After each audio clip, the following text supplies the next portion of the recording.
Assalamualaikum warahmatullahi wabarakatuh. Perkenalkan, nama saya Elvina Novianti dengan NIM 2519053. Baiklah, saya di sini akan mempresentasikan hasil makalah saya, yaitu teknik data mining tentang peramalan atau disebut dengan forecasting. Peramalan merupakan suatu seni dan ilmu pengetahuan dalam memprediksi peristiwa di masa mendatang.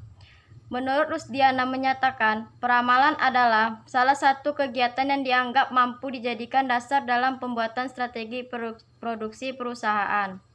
Pendapat Fahmi juga mengatakan bahwa peramalan merupakan suatu bentuk usaha dengan menerapkan berbagai pendekatan baik kualitatif dan kuantitatif. B. Tujuan peramalan. Tujuan peramalan adalah untuk meramalkan keadaan di masa datang dengan menemukan dan mengukur beberapa variabel bebas yang penting beserta pengaruhnya terhadap variabel tak bebas yang diamati. Haming dan Nurjamuddin menyatakan bahwa tujuan peramalan adalah untuk memenuhi keperluan pembuatan perencanaan jangka panjang. C. Jenis peramalan. Jenis peramalan adalah perusahaan atau organisasi menggunakan 3 tipe peramalan untuk dalam merencanakan operasional untuk masa mendatang. Yang pertama, peramalan ekonomi atau disebut dengan economic forecast. Menangani siklus bisnis dengan memprediksikan tingkat inflasi dan uang yang beredar, mulai membangun perumahan dan indikator perencanaan lainnya. 2. Peramalan teknologi atau disebut dengan technological forecast. Berkaitan dengan tingkat perkembangan teknologi di mana dapat menghasilkan terciptanya produk baru yang lebih menarik yang memerlukan perlengkapan yang baru. 3. Peramalan permintaan atau disebut dengan demand forecast adalah permintaan untuk produk atau jasa dari perusahaan. Peramalan mendorong keputusan sehingga para manajer memerlukan informasi dengan segera dan akurat mengenai permintaan yang sesungguhnya. D. Karakteristik peramalan yang baik. Karakteristik peramalan yang baik mempunyai beberapa kriteria yang penting, yaitu akurasi dari suatu hasil peramalan diukur dengan hasil kebiasaan dan kekonsistensian peramalan tersebut. Hasil peramalan dikatakan biasa apabila peramalan tersebut terlalu tinggi atau rendah dibandingkan dengan kenyataan yang sebenarnya terjadi. Metode peramalan yang dipakai. Ketiga faktor pemicu biaya tersebut akan mempengaruhi beberapa banyak data yang dibutuhkan. Bagaimana pengolahan datanya? Manual atau komputerisasi? Bagaimana penyimpanan datanya dan siapa tenaga ahli yang diperbantukan.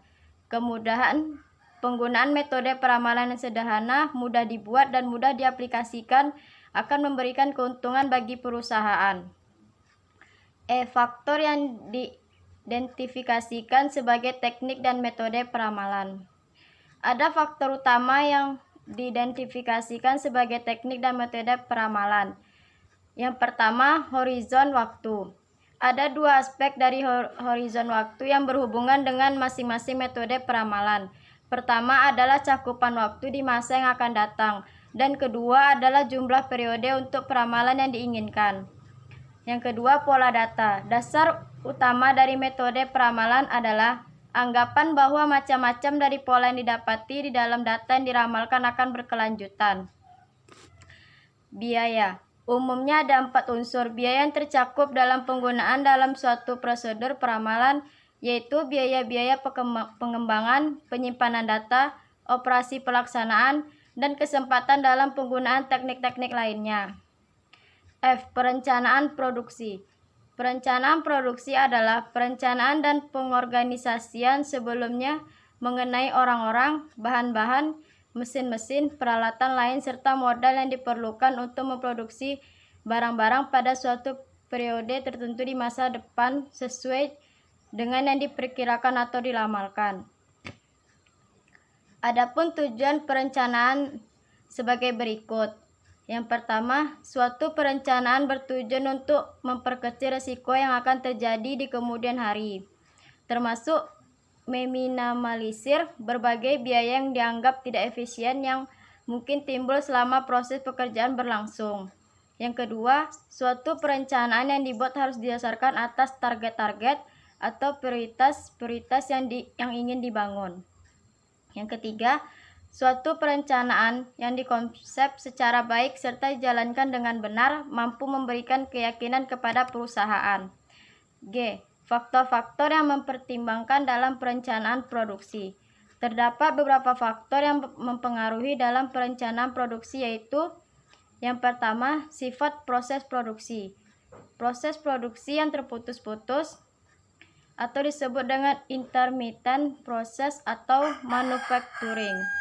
Perencanaan produksi yang dibuat semata-mata tidak berdasarkan ramalan penjualan atau disebut dengan sales forecasting, tetapi terutama berdasarkan atas pesanan yang masuk. Yang kedua, jenis dan mutu dari barang yang diproduksi. Yang ketiga, barang yang diproduksi apakah merupakan barang yang baru ataukah barang lama. Untuk barang yang baru maka perlu diadakan penelitian terlebih dahulu. 4. Perencanaan yang baik mampu memberikan kekuatan kepada berbagai peristiwa yang terjadi. Dari uraian di atas dapat ditarik kesimpulan bahwa tujuan perencanaan produksi ialah untuk dapat memproduksi barang-barang atau disebut dengan output dalam waktu tertentu di masa yang akan datang dengan kualitas yang dikehendaki serta dengan keuntungan. Sekian dari saya, hanya itu yang dapat saya sampaikan. Lebih dan kurang saya mohon maaf. Assalamualaikum warahmatullahi wabarakatuh.